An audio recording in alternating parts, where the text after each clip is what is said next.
I was also BP's asset manager for New Mexico, and I can characterize that job, and that was my last job, official role inside BP. It was a CEO with training wheels. I had a full team, and I had an opportunity to manage that asset. I even had to go to bat to get my funding for those operations within New Mexico. So it was a tremendous opportunity for me to test my skill sets. And lastly, then I had to work to develop this presence with the energy private equity providers. And I worked 2 years, and as Carl said, don't give up your day job. I was actually doing this in the evenings because I was consulting full-time during the day.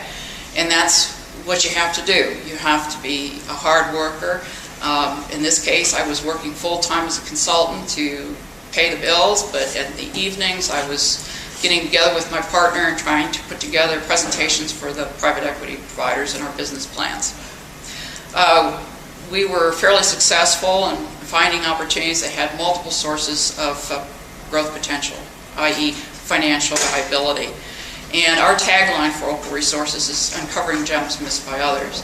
This is really the tag into the technology side, where we're looking to bring technology such as horizontal drilling or coiled tubing drilling or some of the newer technologies, leading edge, into typically markets that, especially on the independents, which don't always tap into the leading edge. So I'm always trying to stay 2 to 3 steps ahead of everyone and bring that to fruition. And as I said already, Team Fortune was a very experienced CFO, and that's been a very successful relationship. I will tell you that how you put your team together is a real critical aspect to this. And the team we've put together in Opal, you also have to be comfortable with ambiguity. There's nothing very sure about this path, and there's a lot of ambiguity, and you have to be very comfortable in dealing with ambiguity. So, thank you very much.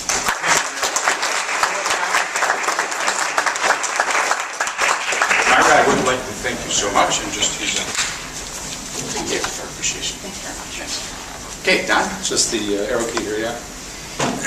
Okay. As Ken said earlier, my name is Don Richards, and I graduated in 1979, the K School, and then went on for an MBA. But I actually started in 1979 with the company I'm still with, Accenture. And so I've been at the same place for 31 years. Actually, be 31 years exactly later this month. I've never been bored a minute. I've had lots of different roles, and so I'm going to talk today a little bit from a different angle, because I'm obviously not therefore an external entrepreneur. I think, as Carl described it, much more within an organization. So, but I think as I thought about that, there's a number of things that still apply, right, from an entrepreneurial standpoint, and the kinds of things that I've done. So let me take you through that a little bit. Accenture. So when I started in 1979, it wasn't called Accenture. It was called Arthur Andersen. And many people remember that. And we were a very, very small consulting practice within Arthur Andersen, a very small division. So when I started at that point, there were about 20 of us in the Cleveland office trying to ply our trade. And since then, it's been a heck of a ride. So we were a small division, or a growing division, in Arthur Andersen, all through the 80s. We then actually created something called Andersen Consulting, so a separate business unit within Arthur Andersen. And that ran for another 10 years through the 90s. And then formally completely split out as a company into what's now Accenture about 10 years ago. And as you can see, Accenture is now a very large organization, 180,000 people around the world, $22+ billion, pretty much every major country, city, etc. So in many ways, I think I got lucky, because when I started that journey back in 1979, I'd never imagined actually being there this long. I thought I'd stay for a few years and leave, because that was normally what you did when you joined a consulting company. But lo and behold, that's the way it's played out, and for me, it's worked out extremely well. Just a little more on Accenture, setting context organizationally. Our organization at the highest level is pretty simple. It's a matrix, and we have kind of the verticals, which are the industries that we serve, and we group those into 5 major groups, as you can see: communications and high tech, financial services, etc.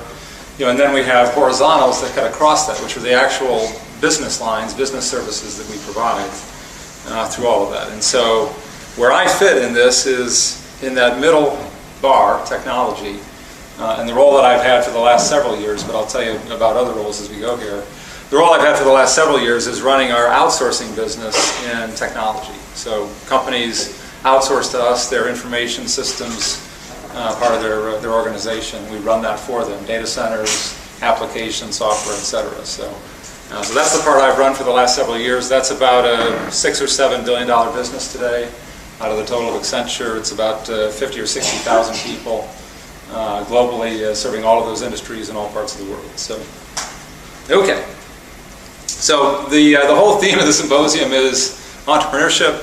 And so when they asked me to speak, I thought, well, that's kind of a funny thing to ask me to do because I haven't been, outside entrepreneurial, creating companies, that sort of thing. But I agreed to do it, so here I am. And it caused me to step back and think, and I was speaking to Gary a little bit earlier about this, it really does cause you to step back and think about, well, if you look at the things I've done and some of that experience, it actually takes on a number of the same aspects, same challenges I think you find in some of the other stories of some of the external entrepreneurs. So maybe I'm an internal entrepreneur, if you like that term, a little bit. So let me take you through. I actually go back before I started at Accenture. Growing up, my father started a business called Able Fence here in town when I was 14 years old.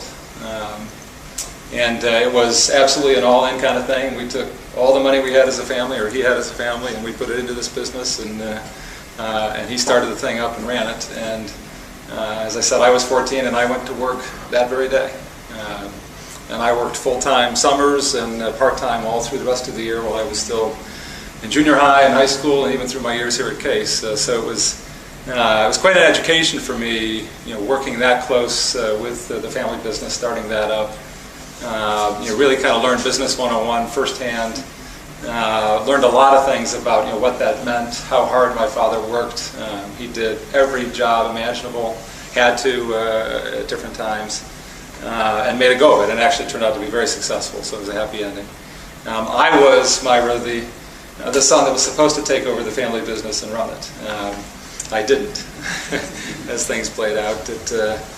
I think my conclusion was we got along a lot better as a family if I didn't go into the business with my father than if I did go into the business with my father. So, and I just felt like I wanted to go do my own thing rather than kind of what he had done. So from there, as I said, I joined Arthur Andersen, then became Andersen Consulting, which was a partnership, a consulting partnership, pretty well established consulting and accounting, I guess, if you look at the Arthur Andersen side, a model a lot of people would understand.